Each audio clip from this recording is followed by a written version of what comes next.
What is up, everybody? Welcome back to another episode. We have two goats here today. Dave Hurt. I don't know if any of you guys have heard of him. He's Probably not. New to the Instagram. The sign guy. Sign guy. And NWS underscore Ant. No, but Dave, welcome back. And Thank you. Happy to have you on. How you guys feeling? Good, man. Fuck yeah. We did some deadlifting earlier. Feeling nice. My back's a little jacked up from that still, too. A little bit. I feel pretty good. But, yeah, I want to kind of dive right into it. So, obviously, the introduction, new to Instagram, not. Yeah. You've been battling through some stuff since the last time you were up here. Yeah, Interesting so with everything going on. It's funny, man. Right after I did this podcast, not saying it was because of that, but right after they deactivated my big Instagram account, and so I'm still fighting to get it back. I've been filing appeals every day. I found 2 internal employees that said they would help me. So far, nothing has happened, but I just woke up one day, like, it must have been like just a few days after we recorded, and it was just like, your account has been deactivated for violating our community standards. And I was like, how is that possible? So I followed the little link, and it was like, you're pretending to be someone else. And that's it. That's all I know as of right now. Walk me through that morning for you, because I feel like a lot of your life and everything and your profession is based around, I mean, not all of my life, but you know, I would say as someone who's becoming Instagram famous, especially from the signs that we got up there. But yeah. when you wake up, you got 25,000 followers, and you know you're building a brand, doing a lot of the stuff you do through it, and you just wake up gone. Yeah. Nothing to do with anything you did wrong. Yeah, and so I do a lot of my coaching and acquiring of coaching clients and stuff through my Instagram, and obviously I do the sign stuff, and yeah, it became a big part of generating business for me and everything. And you know, I think to an extent it's partially my fault for putting so many eggs in one basket, but at the same time, it's like they can just carte blanche turn your account off at their own whim with really no. I mean, nobody has responded to me. Nobody has. I haven't spoken to an actual human or been able to talk to anyone and say, look, I am myself. I'm not pretending to be myself. And they can just do that. And a lot of people rely on their Instagram accounts or social media accounts for their businesses. And it's just, there's no accountability on their end. They can just cancel it and you're done. And so I have no idea if I'm going to get it back or not, you know? And it's kind of shitty, you know, to be honest. Has it affected your business at all in any way? I mean, I'm sure you have a good relationship with the people that you currently work with. Yeah. So, I mean, the biggest thing so far has been people randomly finding my new account and being like, oh man, I thought you blocked me, or, you know, all this stuff. And it hasn't been long enough to really see it affect my business per se, but I know it will, you know, and I have like 700 followers on my new account now, and it went from 23,000. So yeah, it sucks. But the worst thing is, like, I didn't do anything to violate the community standards. That fucking day, I'm telling you, because I remember I lost 260. That's it. I don't have that many people. 260 followers that day. Yeah, but still, though. that's like, yeah. I just woke up down, and I remember I was like all pumped up like the week before I hit 4,000. Woke up, gone 260. I don't know what the fuck we did that day. Yeah, I mean, it was Snoot. Because she said penis. It was Snoot when she said... Because she said penis. Yeah, that's what it was. Potty mouth. Snoot. But no, man, and at this point, I don't know if I'll get my account back, and I spent years building it, you know, and it's just gone like that. And did you lose like a lot of, like, you can't even access any of the old photos or anything like that? None of it. Yeah, none of it. Like I had a guy whose clothing that I'll he sends me clothing and I'll make posts and stuff, and he's like, hey, can you send me pictures? And I'm like, I can't, man. I don't have, it's all in that old account that I posted. A lot of pictures like that, if I post on Instagram, I'll delete them from my camera roll for storage, and I'm like, all right, if I ever want to get, I'll go back, screenshot it, and pull it off. Yeah. So, you know, word to the wise, like, maybe don't do that. I know a lot of people, they'll have like 2 accounts, like they'll like backup. They simultaneously like build out the other, just I guess to keep content and like drive more in case that happens. Yeah, and I had always seen that, and I just kind of was like, I think they're being a little paranoid, you know. Yeah. And the crazy thing is that, in my best estimation, it was because someone was offended at my content, which talks about masculinity, personal responsibility, hard work, all that. really offensive stuff, and got a bunch of their friends to report my account as being fake. And Instagram didn't do any due diligence. They just took it down. Is there another sign guy? Somebody who Yeah, oh, yeah, there's lots of people that do that. Do you think maybe they were like, oh, he's stealing some of my followers? I don't think so. I mean, I didn't think of that, but Yeah, I maybe guess that that's was possible. the duplication piece of it. Like, people are like, dude, this dude's trying. Even if you start like, he's doing way better than me, or he's stealing my thunder, I'm gonna go. I'm just Yeah. gonna have all my boys But report him. so when I started doing it, obviously I didn't know it was going to go viral, and I didn't know I was going to keep doing it. I just did it randomly. And since then, I've seen like friends of mine and people who follow me make sign posts, and I just think it's cool that other people are doing it, you know, like, but I guess someone might be offended that. We have that picture of Rurik with the blank one. We keep it Yeah. on a blank canvas. We'll just like put stuff up there and like send Well, it to each other. if you do any post holding up a sign, that's something people should keep in mind. They can blank that out and put whatever they want on it. So I've seen a lot of like really bad ones with my signs, but you know, it's part of it. Yeah, I think like when you get deep into that shit, even this awesome mug, Yeah. which is an awesome gift. Shout out to the Hodge twins. Shout out to the Hodge twins, amazing follow. Yeah. But this like aligns with it too, because like there's so much of that big media, big tech influence. Cause they can control the narrative of everything. Yeah. They don't like your message. They don't have to have a rhyme or reason. But the crazy part about that is you bring up the Hodge twins, and like they're huge. They have a couple million followers, and they post far more controversial content than I do. I was saying that with like Ian too. Yeah, Like, and with Ian and all these accounts, it's like, I think what happened is I'm not big enough to where it was a red flag.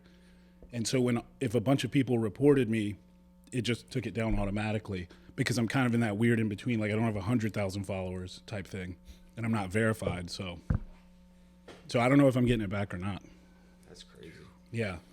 But I mean, that really kind of highlights this bigger issue we talked about a little bit in the last podcast. So cancel culture and how these social media giants are kind of in this weird position where they're not utilities or publishers, but they enjoy benefits of being both, which means, for example, That's the Section 230 thing that's going on? yeah, exactly. Yeah. Yeah. So basically they have monopolies in their respective spaces, and it's become sort of a ubiquitous utility that everyone uses. However, they still maintain carte blanche to take down whatever they want. So it's like AT&T being able to say, we don't like what you're talking about on that phone call, we're going to take it down. And so they're in this weird position where they can do that, which is like really bad because they're also not held accountable for the content like a publisher would be. So they either need to be held accountable fully for all the content on their platform, or they need to say, we're a utility, we don't control the content. But they're in this weird in-between place where they're like, we don't like you, we're taking you down. Because they're publishing third-party content. Right. That's the weird little protection niche. right Yeah. there. Yeah. That blows my mind too, just only because like the stuff you see, like you see some fucked up stuff that Dude, does not get way censored, fucked does up not stuff. get Yeah. And you're talking about something, you know, as simple as like masculinity, science, you know, stuff like that. It's just people disagree, and basically they're the ones picking what's right for society to view and see. Yeah. Well, like, for example, on Twitter, they blocked that New York Post article that exposed all this corruption with the Bidens. Twitter just decided we're going to block it because we don't want people to see it. Like, that's dangerous, man. They blocked the New York Post, the oldest newspaper in America. That's really not good stuff for free speech. And so at the same time, Twitter will allow, you know, dictators in other countries to tweet that, you know, all of the people of this religious background should be killed, and they'll leave it up. So it's this really weird juxtaposition. What dude, I saw something the other day. I don't want to get too deep into this rabbit hole, which I think we kind of went down last time a little bit too. We like rabbit holes. Cancel culture, right? They're trying to cancel gender reveals. They're saying because it's unfair. Oh yeah, what is up with that? I saw this woman put this long take. I mean, she was catching a lot of shit, but she's like, "We need to stop gender reveals because it's unfair to the baby." And I was like, Let the baby decide. The fuck? Dude, it's My cousin, right after I had my daughter, my cousin texted me like 3 hours after. I'm still riding the high, and he's like, "Congratulations on your child. Pretty unfair to announce to everyone that it was a girl because she didn't get to pick." He was joking, He was right? joking. Okay. And It was the funniest Dude, shit. My but- cousin Adam, it was the funniest thing But ever. there are people who say that and they're fucking serious. Yeah. And it's scary, man. Yeah. Like, come on, guys. Like, yeah, I'm going to announce that my girl is a girl. If she decides later she no longer wants to be that when she's an adult, that's fine. More power to her. I'm going to announce that she's a girl. I don't see a problem with that. No. I mean, I don't know. That's why I really wanted Ant to come on, because you guys have such different views of that, where he feels that way. Yeah. I was about to say, what? Are we about to battle? No, I'm just kidding. One of the... Luke called me a liberal when I walked in the first time. Yeah, and I don't think you guys have ever even met in person. No. He was like, hey, a liberal. I was like, who's this fucking guy? He gave me a Biden shirt. Hey, man. That was his size, so it things was way change too pretty small. quick. I mean, you kissed Rurik's head today. That's true. I did. So I think things are really, really trending in the right direction. United Yeah. by the tips. Yeah, we did. We touched tips.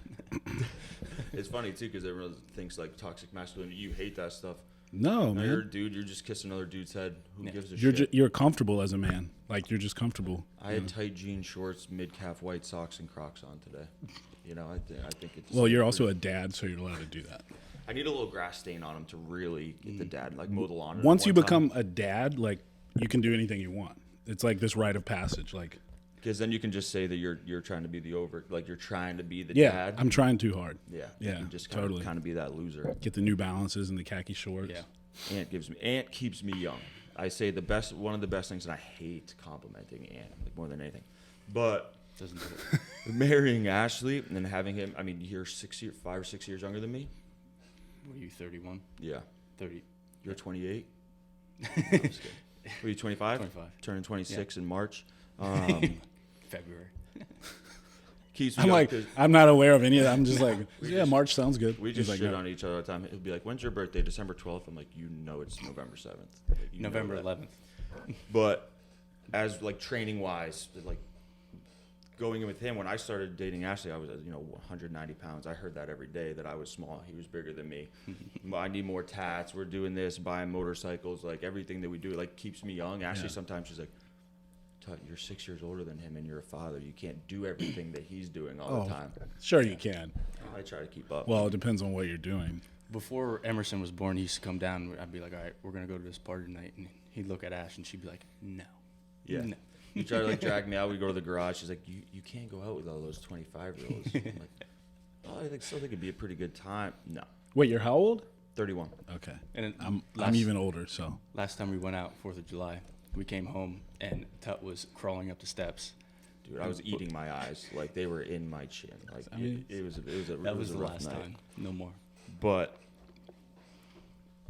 and like training wise too, he's my coach, or one of the, more so one of the smartest, I think, powerlifting, strength training type coaches.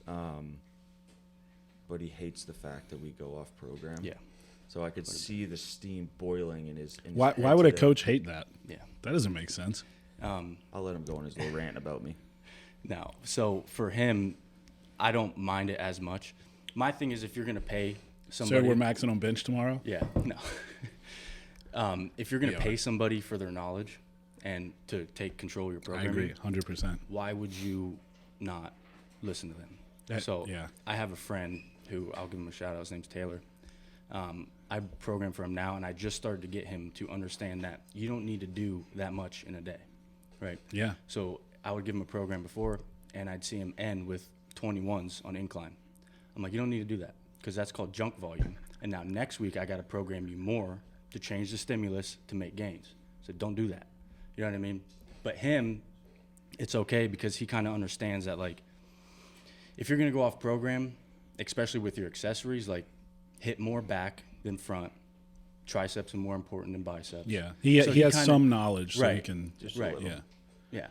I no, what I do is, and I look, because he programs completely different than I do. I'm more of a, like when it comes to the volume stuff or the accessory work, his is much more kind of planned out. Mine's like more what I'm feeling Everything's that day. for a reason. Yeah. But I will usually always stick to the main lift, main because lifts, I love yeah. his percentage. I love the Is that, now, not to cut you off, is that how you program for other people too? Or is that just how you program for yourself? like a hybrid. I mean, I take a lot of this stuff. Like I said, I mean, I'm very humble in this field, I think, because, yeah, I have the certifications. I've been in it for a while, but I think everyone has their own tweaks on it. So Yeah. I like to pull.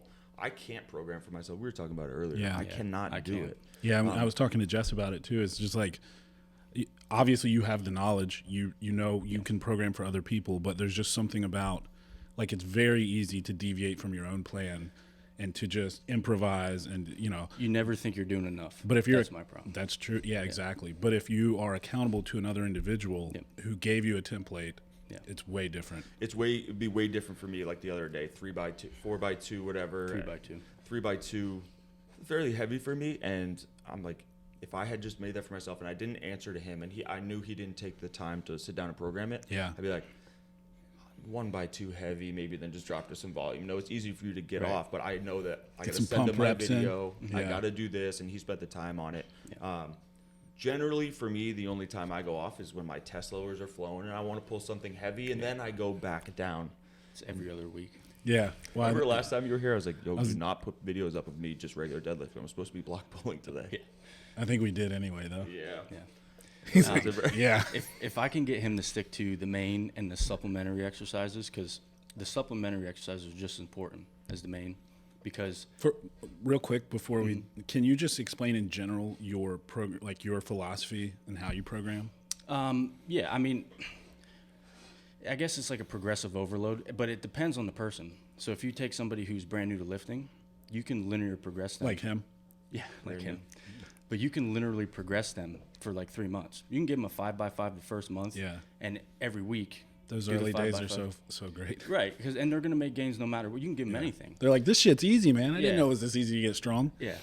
And as somebody gets stronger, you need to figure out how to make them stronger and get the work in without doing as much. Yeah.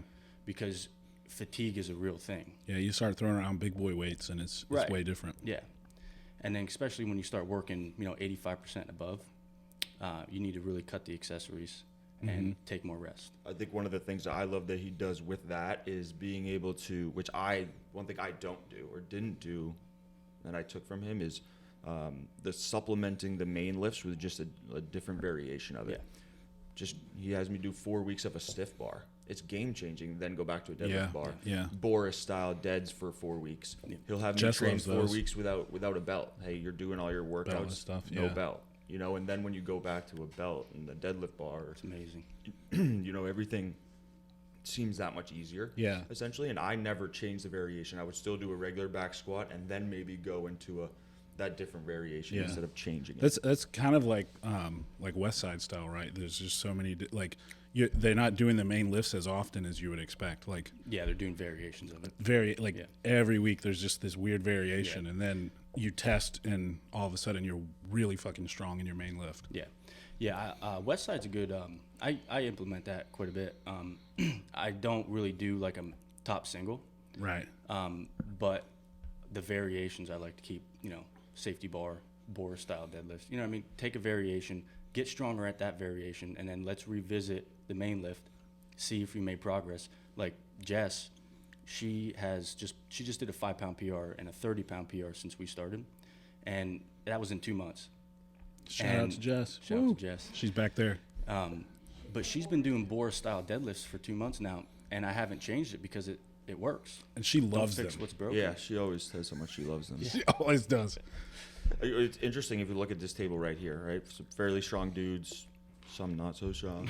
But every single person here who knows how to train, we all have three different coaches. Yep. We all have coaches. Yep. So the people that go in and say, I know what I'm doing.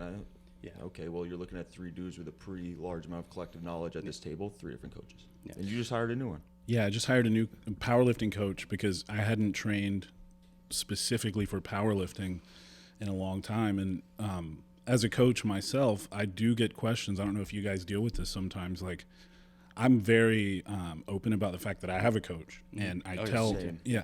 And sometimes potential clients, especially, they're like, I'd love to maybe work with you, but why do you have a coach if you're also a coach? And so you have to explain that whole thing about accountability and the value of a coach, no matter how extensive your knowledge is, Wow, that was Jess, everyone, by the way. Jeez. What are you Thanks watching- for joining what are you us. watching over there, Jess? It's me. Also with a coach too, you're learning off of somebody else too. Yeah. Never stop learning. That's one thing about, like, I'm not in this field at all. I'm in a completely different field, but He's a damn diesel mechanic. and a diesel mechanic and welder. And he's pretty diesel too. Yeah. But He's vertical. yeah, vert. I lost my train of thought. What was I saying? Oh, never stop learning. Never stop learning, Most yeah. of my time, I drive quite a bit. Most of my time, this podcast, Yeah. reading articles, and a couple people that I really like to shout out that I learned a lot from is John Rusin, Trevor Jaffe, and my coach Chris Bridgeford, and they're awesome. So if anybody is looking for some good videos online, go to those three. They put Yeah. out a lot of free stuff that's really good. I think the interesting piece of it, like I said, when I talk about him, I think it, for me, and I know a lot of strength coaches, and I consider him at the top knowledge-wise. Just got his first certification this weekend, or a couple weekends ago. But it's just learning, listening to podcasts, reading articles. It's like Yeah. you don't self-taught, but it's, I hate hiring off resumes because I know it's more from experience than sitting down with someone. Same thing when it goes to a coaching and a trainer. Yeah. You don't just Google who has the most certifications No. and pick them that way. And I have something to say about that too. Let her rip. So, part of my job is interviewing people for First Form, the supplement company that I work for, and I can tell you firsthand when I look at, like, there's a lot of times there's a big disconnect between what I see certification wise versus when I start talking to these people about what they actually know.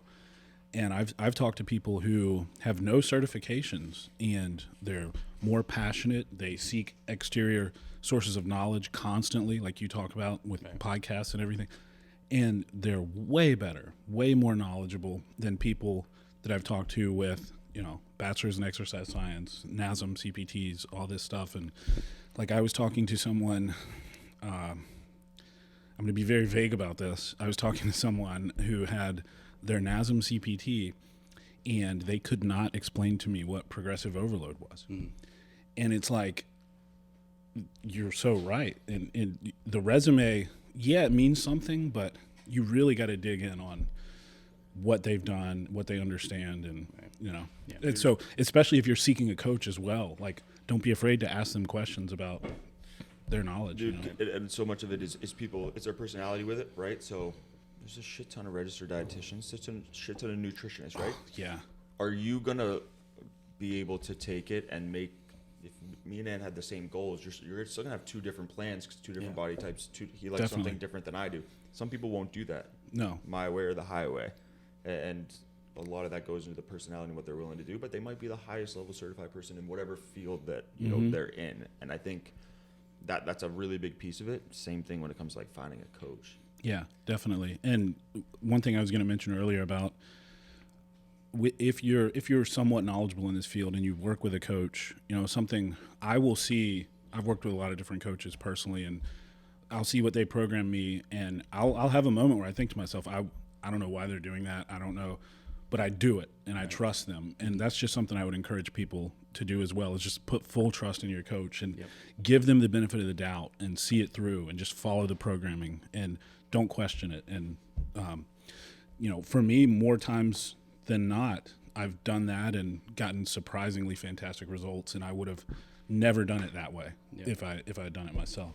Yeah, one thing I sent out a questionnaire to clients that are seeking training, and one of the questions is, what has helped you in the past, and what do you like to do? Yeah. Because if somebody likes to train 4 days a week, why are you going to force feed 6 days a week to them? If they like that, and that's what they're going to comply with, because compliance is in the science, right? So you can give them the best program in the world. If they don't want to do it, they don't follow it. Right. Same with nutrition. In my questionnaire, what foods do you enjoy eating? Right. Like, because I want to make this something you'll adhere to, and chances are I can probably build a lot of those foods into your plan. Yeah. And your programming for your clientele base is starting to grow. Yeah. Starting to get a lot more clients, a lot of really good feedback. But when you're building that out, for you it's majority remote. We had talked last week. You don't necessarily like training remote. You'd rather do nutrition remote and be able to work with people hands on. Yeah, I mean, I just don't do a lot of training. I do like majority nutrition.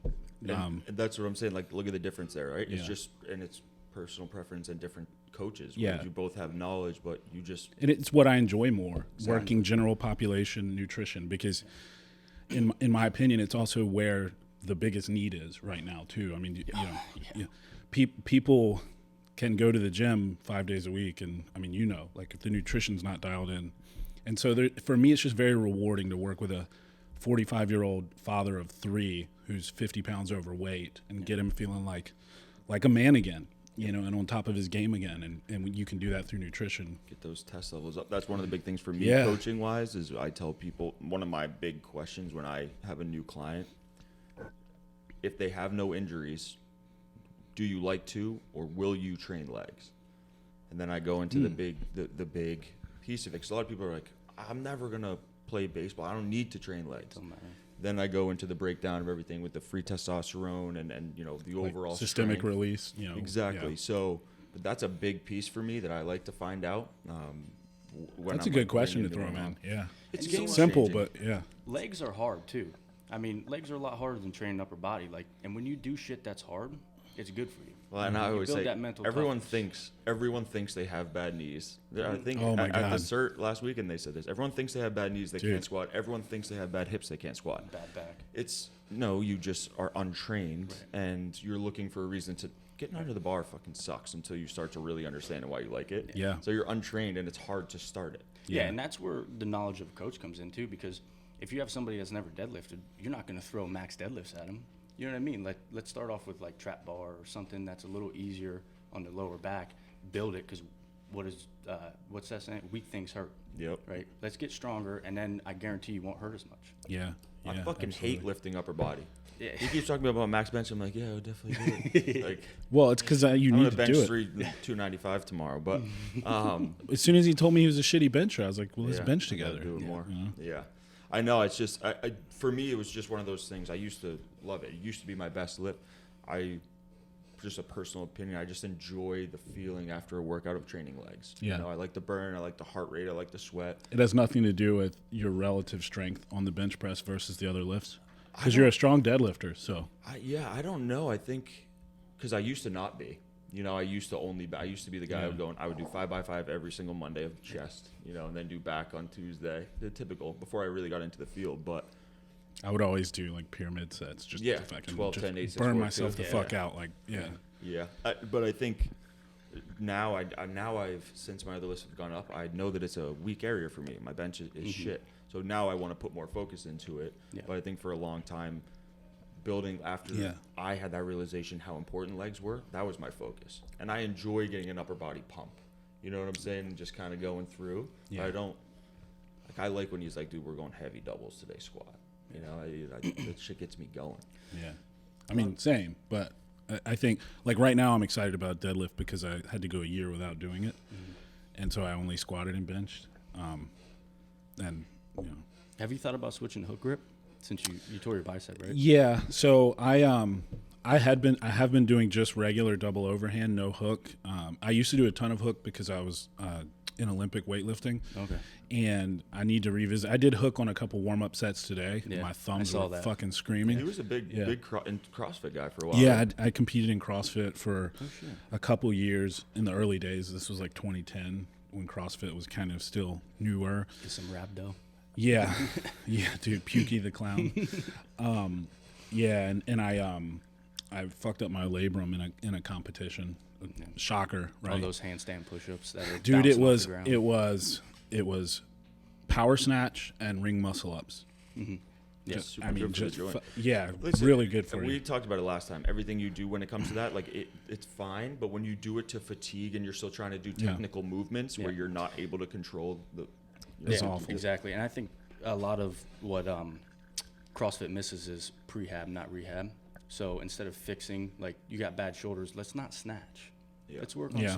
let's build your upper back up. Let's improve your posture. Let's get your shoulders healthy. Well, and a before we lot do of it is the people that like it's different if you're a CrossFit athlete competing and if you're someone that goes to CrossFit. Right. I think goes to CrossFit as a hobby because in those ones it's more big group, one coach, maybe 20 people.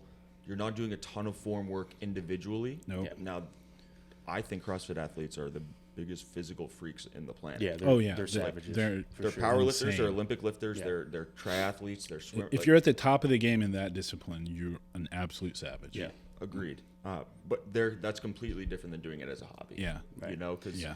those classes and stuff like that's where you get hurt because you're just not getting the eyes on you from the Yeah. technical I standpoint. mean, it's been a long time since I did a CrossFit style workout, clearly. But, We're gonna hop on the Echo bike tomorrow. oh my God, dude. Fucking hate the Echo bike. 10 cals a minute. I did 10 cals, 3 sets, 10 cals. So probably 35 total seconds of work. It ruined the rest of my day. You My feel ears like- were popping. I yeah. wanted to throw up. I couldn't even have a conversation with someone. It's Yeah. awful.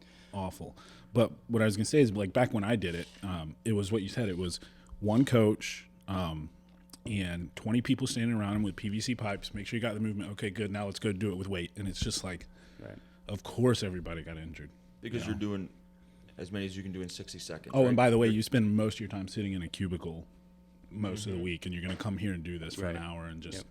torque This everything. used to be a CrossFit gym before we moved in. So we still get people that walk in the door. It's like, is this the CrossFit? And I was like, no, it's not. Yeah. You know? Well, I told you about my buddy Stu, WTF Gym Talk. He owned a CrossFit affiliate.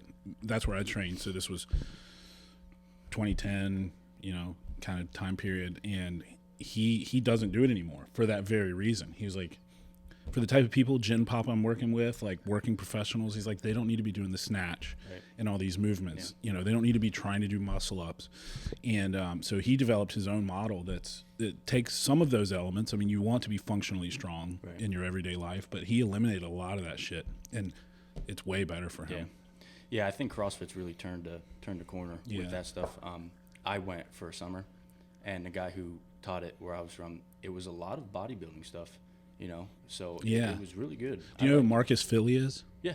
His stuff is Yeah. really good. So Yeah, he's it turned a corner for sure. But I mean, I have a lot of opinions about CrossFit, but the thing is, like, we Everybody talked about, does. we talked about compliance is in the science. So if that's what somebody likes to do, and that's going to get them in a gym working out, sure. Hell yeah. do it. Agreed. Yeah, well, that's 100%. what we always said, like in the early days, because there was all this pushback too from people saying it was bad for you, and it's like, look, man, CrossFit has gotten more hands on barbells than Right. anything Yep. in the world. That's the best thing they did, I think, which should be taken to every gym. Like we say, we don't train like CrossFit, but we're trying to build the community and the culture. Yeah, Like that's it. That's what they really mastered, and people to the point where they bought in so much to the family in the gym, the culture. They're having all these events and they're challenging Yeah. and competing. That Yeah.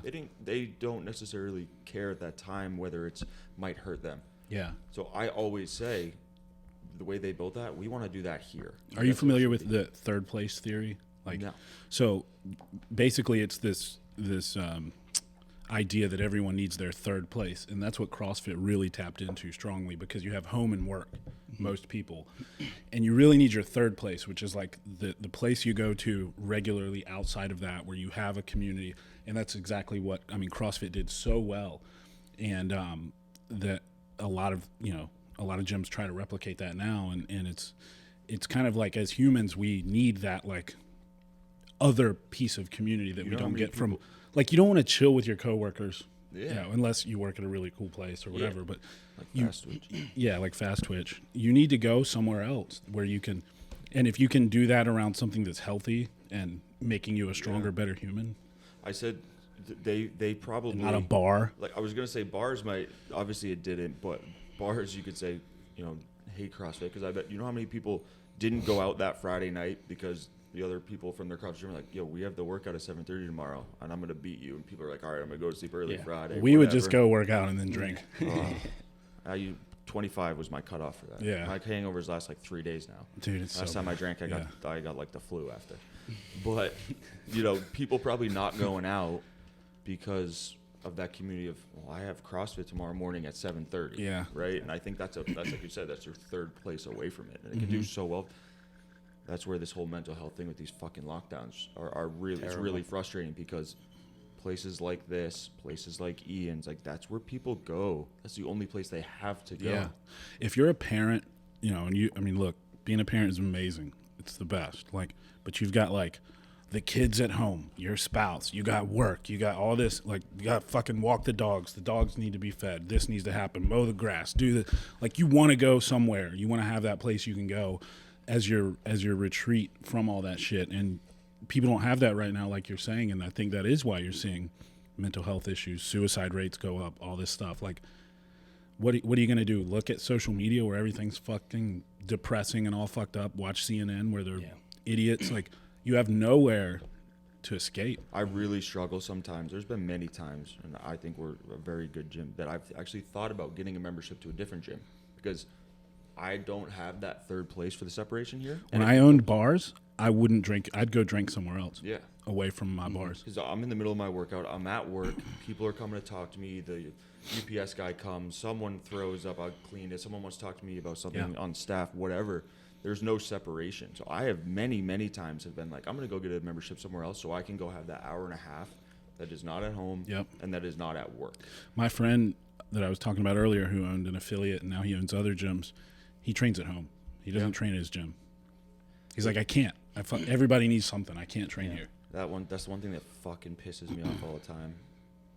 Everyone's like, dude, you own a gym. You just work out all day. You can work out whenever you want. I probably work out shorter amount of time than anyone that doesn't work at a gym or own it. And Jess can attest to that too. It's like we have to try to squeeze it in because we work here. You squeeze in the 45 minutes unless you're going to be here till 9 o'clock. Like if I got out of work at 6 o'clock, I feel like I could get my gym bag and go and be there from 6:30 to 8 or whatever. But for me, it's like trying to squeeze it in the middle of my day. Yep. And people think when I'm coaching someone, I'm just fucking doing curls the whole time with them too.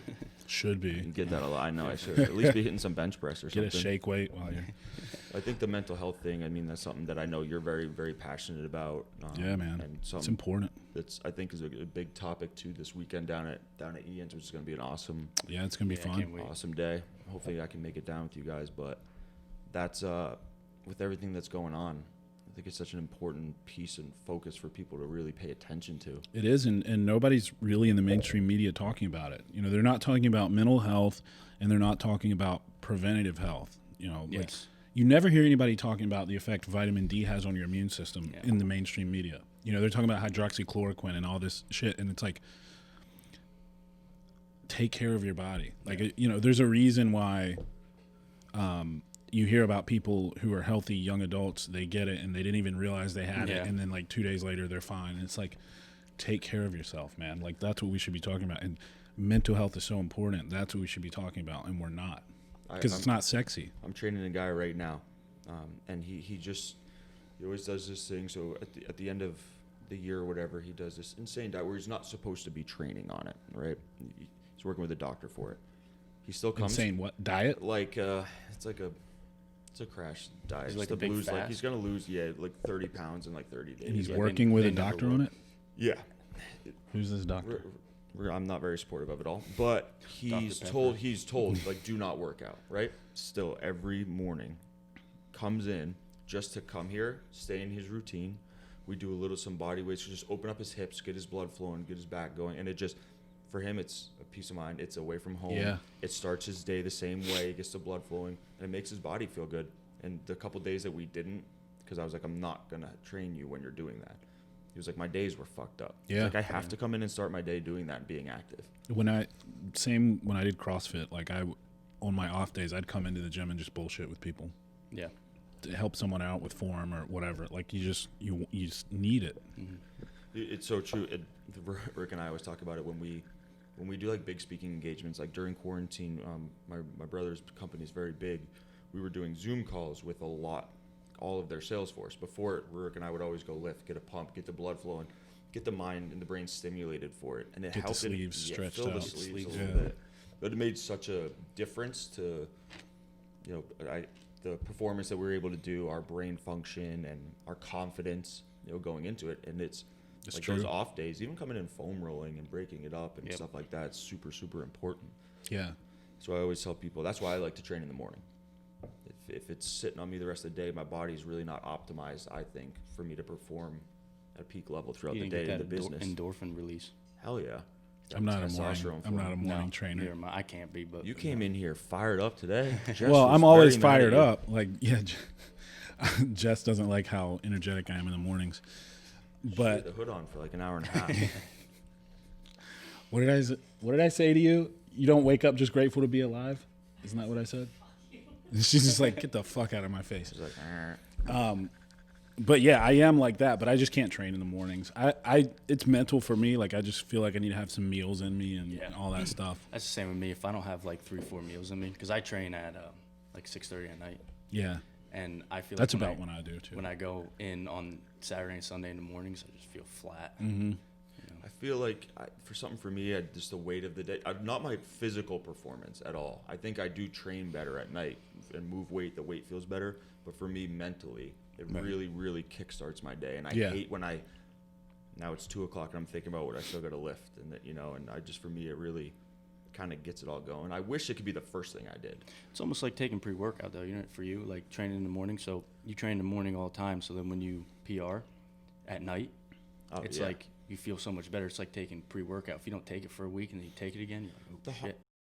For me is after I take that pre-workout right here is just standing up and going and getting on the foam roller. I know if I can make it onto the turf and foam roll, I'm good.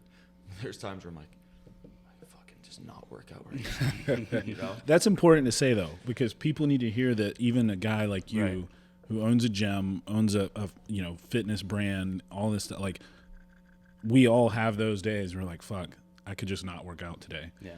And that's what I get a lot of messages, or I used to when I actually had a social media, of people saying like, where do you get your motivation? Or what I would get this, like, I need some motivation. And it's like, motivation isn't what it's about, man, because like if I relied on motivation, I would have stopped doing this shit a long fucking time ago. What is it they say? It's motivation is useless without discipline, commitment, or discipline. Yeah, discipline. Yeah, and that's what it is. It's like you don't wake up in the morning motivated to brush your teeth, right?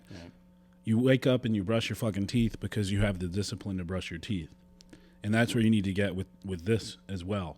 Like sometimes, I'm like, fuck, I don't really feel like brushing my teeth, but I fucking do it because I know I need to, right?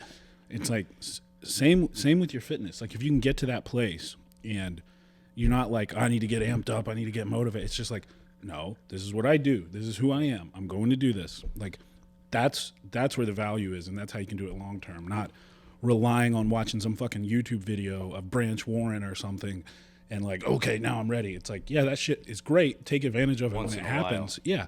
But don't rely on it. It's not sustainable. We just talked about that hidden in a different aspect, but we were like force feeding. Or like there's times where like we don't want to eat, like, but you have to, so we end up like force feeding food. Oh, down, dude, and yeah. We're like, I eat when I'm not hungry all the time. Oh, people don't realize how much of a chore it is for you to walk around that big. And I know Ant, the way his metabolism is, if he doesn't eat like 6 meals a day, he's gonna be like 178 pounds. I was saying before, I could like not try and lose probably 20 pounds in 3 weeks. Yeah, for sure. I was just saying it last night to my parents. I was like, I haven't had an appetite this week. And I'm sitting there. It took me like 35 minutes to eat the steak that was on my plate. I did not want to eat it. But you got through I'm it. like, I have to do it. Yeah. Jay Cutler said something one time. Somebody asked him. Dude, his diets were obscene. Oh, ridiculous. The amount of food he ate. Yeah. Low carb days were like 1,000 grams. Yeah. It's crazy. 4 sugar He always packets said after he a never. workout. He's like, I don't crave McDonald's because I've never tried it. Yeah. Yeah, if you don't know what it's like, But he said, somebody asked him what your favorite cheat meal was, and he said to not eat. Yeah. Somebody's like, yeah. What? He's like, if somebody said less you can food. have a cheat meal, he's like, I wouldn't eat. Because he would force feed all day. Mm-hmm. Yeah. Yeah, people probably look at you and they're like, "Oh, it's easy. He just goes to the gym, and works out." They probably don't know how much of a chore it is to walk around at 250 all the time. Yeah, well, like I have buddies that I train with, or I see in the gym a lot, and there's a difference in size, but there's no difference in how hard we train, and it comes down to what they're eating. And I tell them all the time, like, I will write you a plan, like, let's work together, but I know they're not going to do it. They just like coming in and lifting, and they're like, man, I never get stronger, I never get bigger. Yep. They know the answer too, and it's just like, you got to eat like it's your fucking job. Yeah, I have a loaded tell question them for different. you. That just came to my mind. Is it about steroids? We'll cross that bridge. Okay, cool. What's your thoughts on genetics? They're and important. the role. Yeah, and the role, because they're very everyone important. has a different little saying to it. It matters, but work ethic, blah blah blah. Yeah. Some people are like, it's not. It's my work ethic. No. Genetics have nothing. No, to do look, with it. man. If genetics didn't matter, everybody would walk around at 250 jacked. Exactly. Right. Like yes. What you eat matters. How hard you train matters. How much you rest matters. Yeah. How much you hydrate matters. but you have to layer that onto the scaffolding of the genetics you were given, right? So there are people who, no matter how hard they work, they're not going to be 250 pounds with abs. Like, it's not, I'm sorry, but be the best you can be, you know? And, look at Phil Heath. My God, like, he looks like a Belgian blue cow, you know? Like, there's people who are predisposed to add tissue much easier than others. And there's people who react more favorably to exogenous hormones. There's all sorts of genetic variations that lead to you being able to be an exemplary representation of a physique, you know, but you can always be better. You shouldn't say, I want to be like that, right? Like, say that guy does all these things. I'm going to do all those things to see what my best is. Right. And it doesn't have to be his best. That's the way I look at it. I do like being 250 pounds with abs, though. Yeah, I would like to get there. I was talking to my buddy about it. You know, when we were comparing ourselves, I was like, I train harder than you. I eat better than you. I drink less than you. And he's like, and I'm like, you can walk in here tomorrow and bench 345. Like, whatever. Yeah. And there's guys that can just eat McDonald's and they're ripped. Yeah. I played football with guys like that, and they didn't know how good they had it, you know. But I was thankful that I didn't have it that good, and I had to learn how to work hard, you know.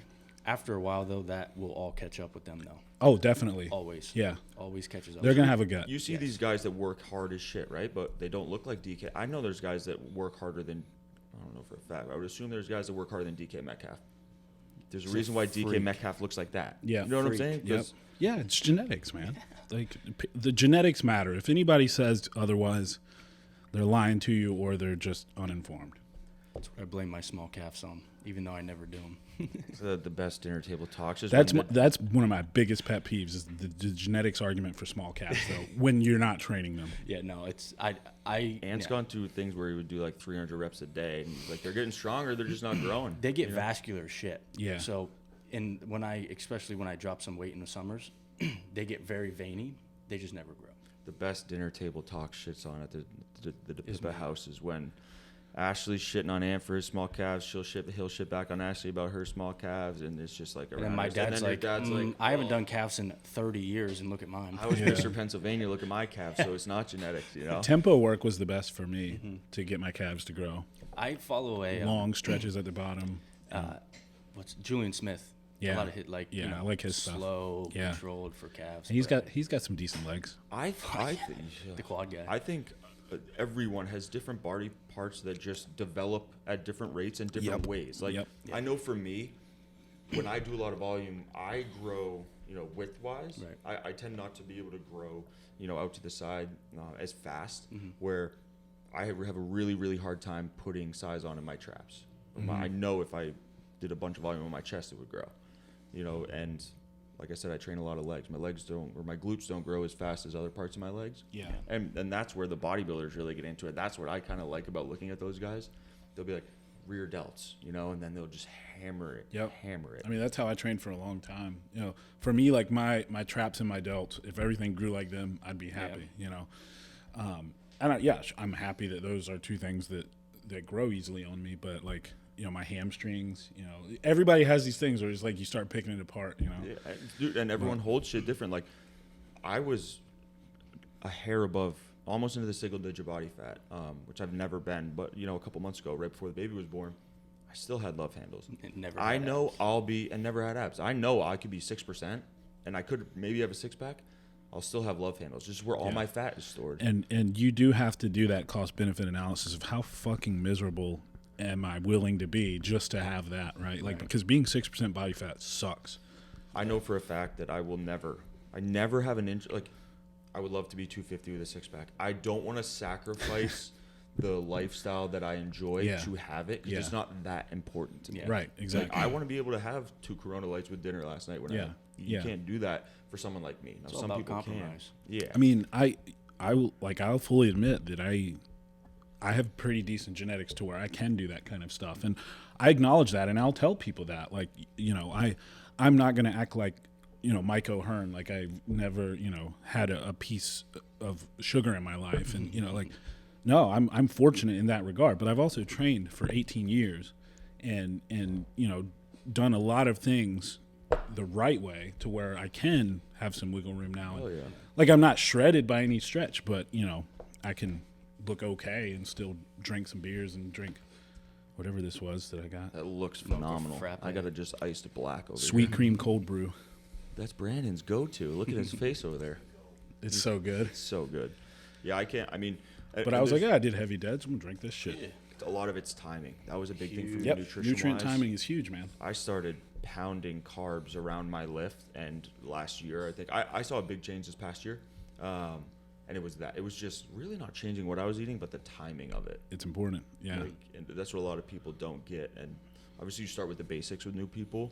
I always start with what you're eating, but then we transition to when you're eating. It's so and important. it's important, man. Like, I structure a lot of especially my simple carbs around training, and for me, I feel way better too. Like if I consume some fast acting carbs post training, like I don't know, a lot of it's probably mental at this point, but I feel so much better the rest of the day. Dude, what were you crushing before the lift this morning?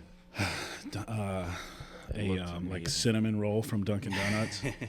And you knew the time. You knew you were about to Yeah, go full heavy. yeah. Like I don't just eat stuff like that randomly. It's like I'm going in to do heavy singles on dead, so I'm gonna eat these. Right. What is a really good thing, I think, to help people who kind of like to dabble in training and not take away the aesthetic piece of it.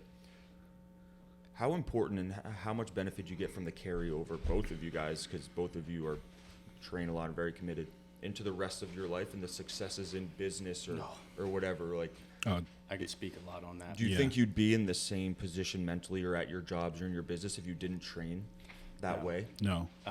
So, like we said before, I work in a totally different field, and I work with a lot of guys who do not care about what they put in their body, and they don't care about exercise in their body. And they are all constantly asking me, hey, can you do this? I can't crawl under there. Or, hey, can you reach this or do that? Yep. And I'm like, listen, you can do everything I do. Just stop eating fucking cinnamon buns for breakfast every morning. That's what I had. No, just, Or you said But they didn't do the heavy pack of deads. Mountain Dew or whatever. Yeah. yeah, and I have a 2 liter of Mountain Dew. And some Doritos. burn my mouth off. I have a guy I work with who always asks me about nutrition, and he's severely overweight. And he just had another kid. He's got 2 kids now. And I simply put it to him one day. I'm like, listen, at lunch, I said, instead of going over there and eating, your tasty cake, shit like that, I said, take a couple laps around the building. I said, because the truth of the matter is, if you want to see your daughters graduate high school, because he's like severely overweight, I said, this is the shit you need to start doing. Yesterday, for lunch, he got cupcakes out of the vending machine. I was like, give me that. What does he ask you about nutrition? He's like, well, what should I be eating? I said, first of all, the first thing you need to be doing, nothing serious. I said, just cut out the shit. Mm-hmm. Cut out the refined sugars and refined carbs. I said, stop doing that. And then they'll be like, well, I see you put salt on a lot of stuff. Why do you do that? I'm like, don't worry about that right now. I love the salt argument, and people get so fucking pissed off about it. I get people I don't know. That's probably the most haters I've ever had on a post is when I put. People like, don't promote understand the importance of salt, especially if you train and sweat and fucking. Well, and that's why I told him not to worry about it, because he Yeah. doesn't do that stuff. So Right. he doesn't need to worry about the salt. Yeah. Just let's cut the cupcakes out and the tasty. Cut that out, and then you'll probably lose 30 pounds. Because it's a lot of Yeah. water weight. Salt do you take in the summer, dude? Because this dude his work, and he's literally under these huge rigs. Also, I'm Yeah, sweating. and hot equipment. It's like very hot. I drink liquid IV like it's going out of style. That's good stuff, man. Fuck Yeah, Dude, we had that last weekend. I for the first time. it's really good. Biggest, if you drink it like before and during your workout, the biggest pump you ever have in your life. I tell everyone when they give me shit about it, I said, when I was at Villanova in training camp, and I know they do in the NFL, all we did, we would take these Gatorade bottles and we would have to go to the athletes and do it. It was filled with sodium. I'm like, these dudes are drinking salt water on 120-degree turf in the summer double session, because that's how important it is for water retention and hydration. Yeah. And people always equate it to cholesterol or whatever, and there's those little things that kind of, if you're not staying up with the new trends, because that's the old school thought that that's bad for you. Fat's bad for you, salt's bad for you, when in fact a lot of that was just lobbyists and people who were on the 90s. sides. When you were when running, it's fucking sugar, man. when you were running your bar business, you have 3 of them, Yeah. and a corporate job. You said 9 to 5, so you were fucking all over the place. Yeah. How important mentally was it for you to Dude. get that workout in during the day? I was incredibly important. I would sacrifice an hour of sleep when sleep was scarce to begin with because of how important it was for me mentally. And that's a trade-off for sure. Like, sleep is very important, but I knew if I was about to go into, a day where, 8 to 5 in the office dealing with all of that, and then 7 to midnight or 1 or 2 dealing with all my employees and all their problems, I knew I had to have that time in the gym for myself, or I was going to be a son of a bitch for them to deal with. So incredibly important in that regard, the mental regard, but also just the longevity I had to do those 20-hour days. I mean, it was because I was fit and healthy and took care of my body. And it's everything, man. I mean, it's so important, That's what I always tell people. You can't commit to growing for anyone else, growing a business, doing anything if you don't take care of yourself first. 100%. And I guarantee you your productivity and it'll have a carryover. We were talking about earlier, the SAD, right? Yeah. The small acts of discipline can start in other ways, yes. But the easiest and most multi-beneficial way is just getting in the gym and being active. Move your body. Just move your body. Most people don't move their body. They're sitting at a cubicle 9 to 5. They're in their car driving to that cubicle for an hour, going home for an hour, Then they're sitting at the dinner table, sitting on the couch. Like, everybody is sitting their entire fucking life, and they're just not moving their goddamn body. And it's so important. And it's like people get so overwhelmed with knowing where to start. It's like, get off your ass, go out there and walk around. Like, do that. And this is the same people who will ask, like, well, what should I be doing? You don't need to do what They're I'm the same doing. people saying, should I be doing the paleo diet or keto or fucking no? Go walk now. Drink this gallon of water. There's the same ones that calling you a meathead just for having muscles, but don't realize how much discipline and knowledge it takes to be able to develop your body the right way. That too.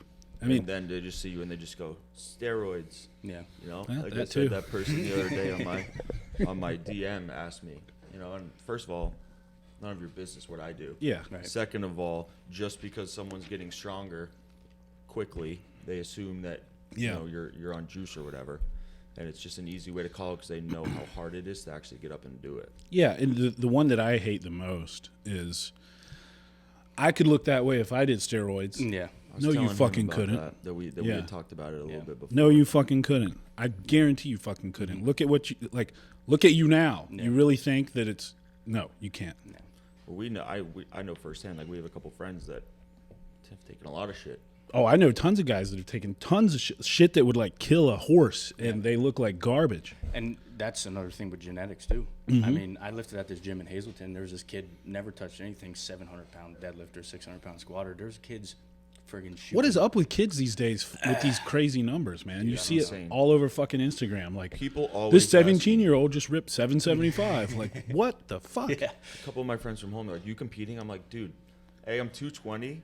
I wouldn't finish in the top 200. Like, my numbers, like, I there's know dudes mine- that are I'm pulling not, like yeah. 800 at 181. You got know guys what I'm like saying? John Hack totaling dude. 2,000 at 181. You're like, what? We're at He the is gym on he Saturday. perplexes the shit out of me, man. Especially with his bench press. Like, 475 bench press? Come on. no, he's in the 500s now. Oh, yeah. He's 573. Yeah. Yeah. You're right. Like, what in the actual fuck? Like, he's got arms like you. Yeah. And he's pressing like 550 like it's 315. Like, I do not understand. Some people are just built different, man.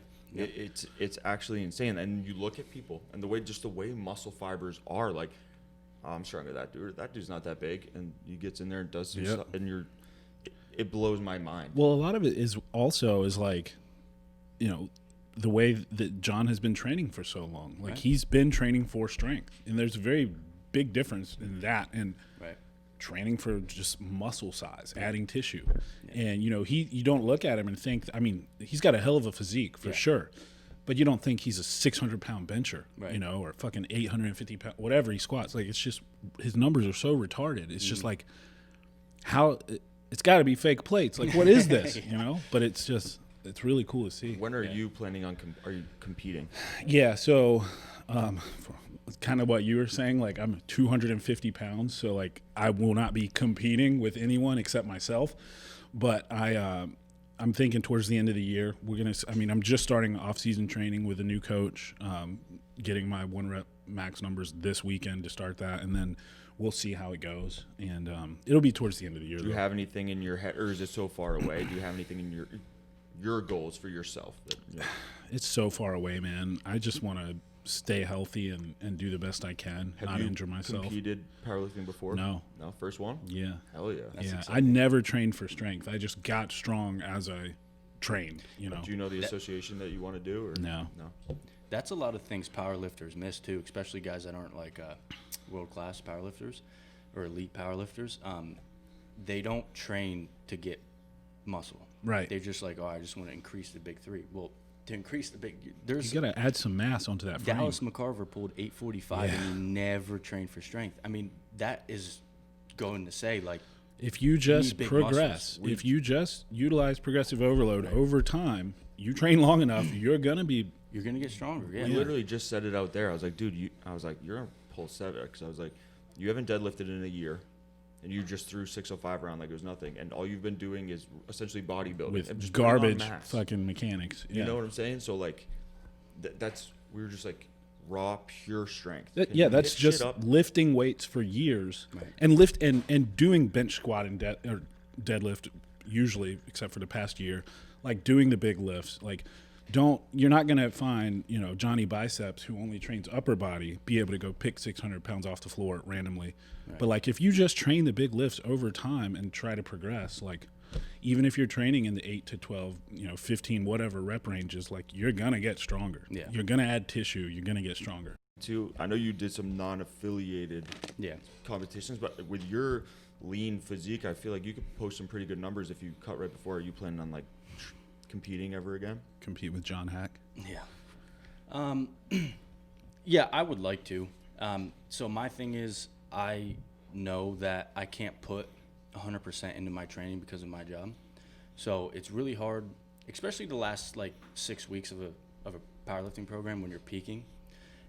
It's a lot of heavy doubles and singles, and I don't know. My performance changes day by day depending on my work that day. Just come work at fast food. Yeah. So I kind of take it day by day, and my coach understands that. So he gives me a lot of like RPE top sets. Yeah. So if I feel like I can hit a good top set that day, that's what I do. But you have to be so calculated in the last like really 4 weeks of the program. You don't that's think when you're with your peaking. job, it's Right now I don't think it would be smart, because I think I would hurt myself. Do you have basically. aspirations to be full time in this world? Yeah. Oh yeah. That's the goal, for sure.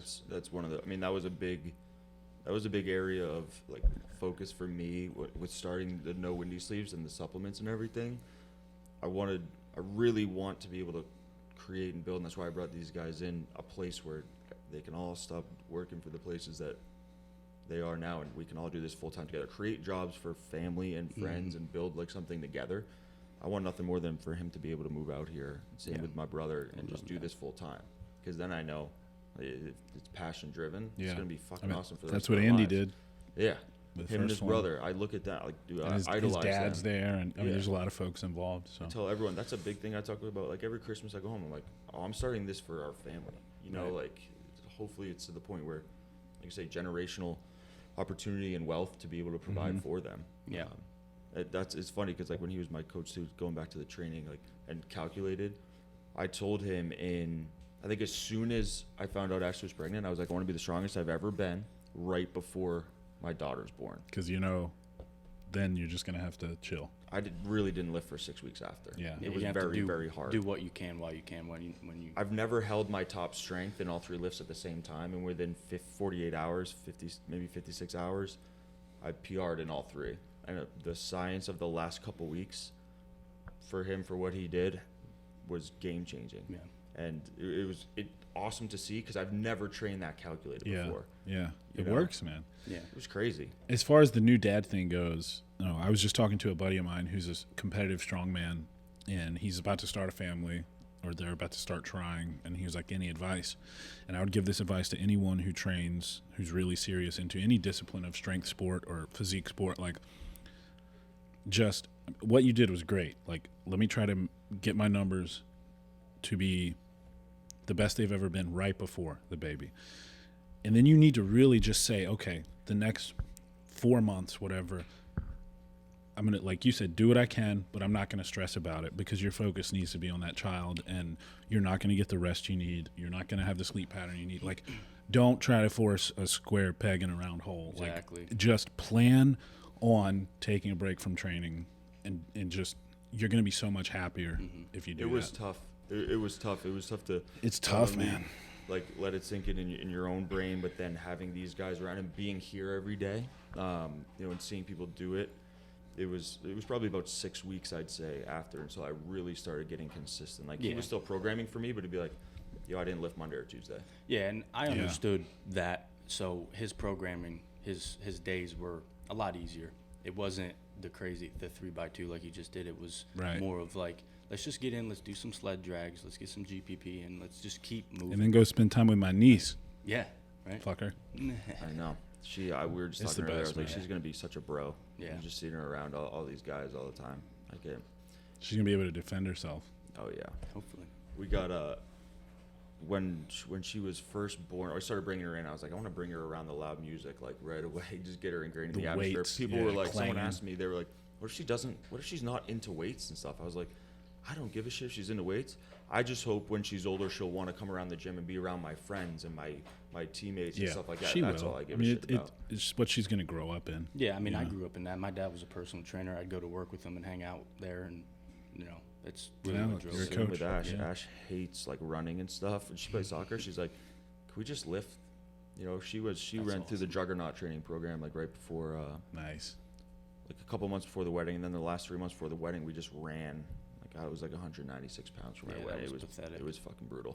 And after the wedding, she's like, "Can we never do that again?" Yeah. I was like, "Yes, Dude, I made the worst decision ever for mine. This was years ago, but it was like so out of character for me. Like, I shaved my beard off, and like the pictures are terrible. I'm like, why did I do that? I did the same fucking thing. So don't do that, men out there. No, don't man. shave your fucking beard for your wedding. Looked all sucked in and like no muscle. I'm like, who is this cunt? You I know? was seriously. I was like, I just want to look. I want to be able, when I'm really fat when I'm older, which now I won't be, but I was just saying, like, Yeah, you will be. I want to be able to show my daughter. I was like, at one point, Look, I was that's a your pre- dad I was right a there. decent looking That's dude, your and I'm dad. like, I look like a tool. Yeah. Like, I look like a loser at my wedding. Aunt told me every day. So, and he told me I wasn't going to be officially welcomed into the family until it looked like I started lifting again. Yeah, that's true. I was on my honeymoon. You were as well. 196 pounds. Yeah, But like, skinny fat. Like I can take stabs at him now because he changed, but looked like he had no muscle. He just looked like a skinny frat kid that drank a 30-pack of Busch Light. Oh boy. We were crushing a couple around then. It was a tough couple months, You're riding the wedding, honeymoon. Oh, hey, I get it, man. I'm just saying, like, don't shave your beard off for your wedding. Like, don't shave your beard off. Plan on taking some time off for the baby. Like, these are life lessons. Yeah, seriously. What Sunday? So just to change gears a little bit before we wrap up, heading down to Ian's. What are you expecting down there? So it's my buddy Chris Rowan, who's affiliated with First Form. He has Team Rowan Fitness. He's a coach as well. He does this every year, a toy drive, and he has it at a gym. Everybody does a workout. There's usually a ton of people that come out. I think this is the 5th year he's doing it, but he's doing it at Attilas Belmar, which is Ian Smith's gym. And so Ian recently joined us at First Form within the past year. As well, and so I mean, it should be a huge event. It's going to be a ton of fun. Probably some of our athletes from this area are going to be there, and we'll get some kind of workout in. I don't know what it's going to be, but it'll probably be kind of a bro down, throw down, and everybody brings a toy, and it's for a good cause. It's going to be a lot of fun. He's been it's going to be absolutely insane. His mind has to be all over the place. And that video of him the other night talking on the ladder in front of that those was people. great. Oh yeah, I dude. was fucking juiced up. Yeah. Man, he's been like, it's been a hell of a year for him. I look at all this shit. I'm like, I don't think that dude sleeps. Like, No. he is, and he's constantly on, posting, engaging. Like, Well, whenever when I'm coming up here, I always text him and say, you know, you're gonna be around. He's like, dude, I'm always at the gym. And then of course I come and he goes to DC for that fucking event. But he's like, I live here. I'm never not here. So yeah, when we went down and we sat down and interviewed him, he was like, yeah, that was during the time where he wouldn't leave because he didn't want him to lock the door. Yeah, so exactly. He was sleeping there. Yeah. I was like, That's wild. yeah, it's to see what he's done. We talked about it last time. There's a difference between getting any type of following, but leveraging it for your cause, for your vision. And I feel like he's done a really, really good job of that because he didn't just get all the followers from not closing. Now he's doing it to build out other things, and he's using it to benefit this toy drive. It's probably going to be the biggest one that's ever it's gonna been be. there. I think it's gonna be insane. You know, Just and we'll see it there. even like when I shared on my story that I'm coming up to it, like all these people are like, "Oh, I'll be there. Like, I think there's gonna be a lot of fucking people. Yeah, I'm really looking forward to it just to see the vibes too. It's gonna Yeah, I just want to see everybody. Are you lifting down there? Are you gonna do the lift? I'm gonna do something. I don't know. We'll see. Because who knows, man? Because tomorrow's bench, Monday squat. So I don't know what I'll do. Who I knows? just like to go down there because they have all the toys that we don't have here. I just have to be careful because when I get around like the first form crew, I do bench stupid off. shit. It's gonna be a max bench off. You might as well just save your max bench for down there. Yeah. I should ask them if that's gonna be the case because I would. But if Ty's there, I don't even want to fucking bench. He's a 500-pound bencher. So What are you hoping for bench? over 400. Over 4? Yeah, that's because it has to be pause bench. My coach wants me to do, like a meet, and I'm not used to that. So, I mean, I can touch and go definitely into the 400s. I don't know. You Pause did bench. like 5. You were doing sets of 3 here, 365. I only know that because we just took off a 45 on each side, so I could do my sets of 3 for 75. Yeah, I don't know. We'll see. I definitely I'd like to be over 4 for pause bench, and the rest would be icing on the cake. Hell yeah. Well, I know that we could sit here and talk about training for probably the next day. fucking 10 hours, but dude, love having you come back up here. Yeah, and man. Thanks for love having having me. you down. We got a long weekend ahead of us. So That's gonna be fun. Yeah. a lot of some more stuff. shit. Everyone else, thanks for listening. We'll see you soon.